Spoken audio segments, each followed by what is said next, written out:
Hello, हाय, नमस्कार, शुभ सकाळ सर्वांना. तर आज आहे माझा बर्थडे आणि बर्थडेला मॉर्निंगला मी जात असते मंदिरामध्ये. सो मी ही साडी वेअर करणार आहे आज. ही साडी मला माझ्या फ्रेंडनी गिफ्ट केलेली आहे आणि माझ्या बर्थडेसाठी बघा माझे नाना आलेले आहेत गावाकडनं. येस, आणि ओजस्वीसुद्धा रेडी झाली. देन ओजस्वीला रेडी करून मी सुद्धा रेडी झाले आणि मग मी पूजा करून घेतली.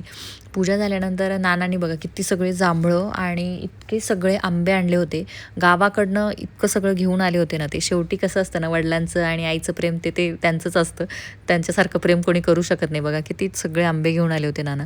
आणि मी अशी छान अशी साडी नेसली होती. ही साडी मला माझ्या एका फ्रेंडनी गिफ्ट केलेली आहे आणि ती बरेच दिवस झाले मी रेडी करून ठेवली होती. मग म्हटलं चला आज फायनली ही वेअर करूया.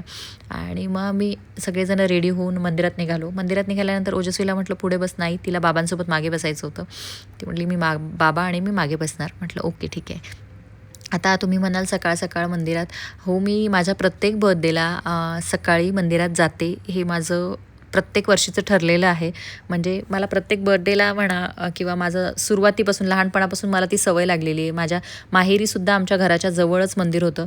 सो मला तिथेही जायची सवय होती आणि इकडेही तसंच आहे. आणि आम्ही मंदिरात पोचलो. इथे पाणी होतं पाय धुण्यासाठी. तर ओजस्वी मॅडम त्या पाण्यात खेळत बसल्या. मग मी तिला जेव्हा ओरडले तेव्हा ती तिथनं वापस आली. आणि तुम्हाला माहिती आहे का, हिच्याकडे बघून वाटतंय का कोणी ही बिमार आहे म्हणून. हिला बरं नव्हतं. हिला सर्दी, ताप, खोकला सगळं काही होत होतं. आणि फक्त संध्याकाळी बर्थडे सेलिब्रेशनला मी तिला नेणार नाही या भीतीने ती औषधं घेत होती आणि असं प्रिटेंड करत होती तिला काही झालेलंच नाही आहे. फ्रेंड्स, ज्या मंदिरात आम्ही आलो आहे ना, ते मंदिर खूप सुंदर आहे. त्या मंदिरामध्ये विठ्ठल रुक्मिणीचं मंदिर आहे, महादेवाचं आहे, श्रीकृष्णाचं आहे, दत्त मंदिर आहे. सो ओव्हरऑल सगळे देव तुम्हाला एका ठिकाणी मिळतील तिथे.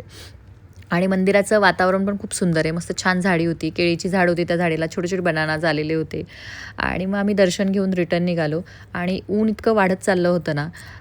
फायनली आम्ही घरी पोहोचलो. आणि फ्रेंड्स, माझा बर्थडे सेलिब्रेशनचा व्लॉग नक्कीच लवकरच शेअर करेल.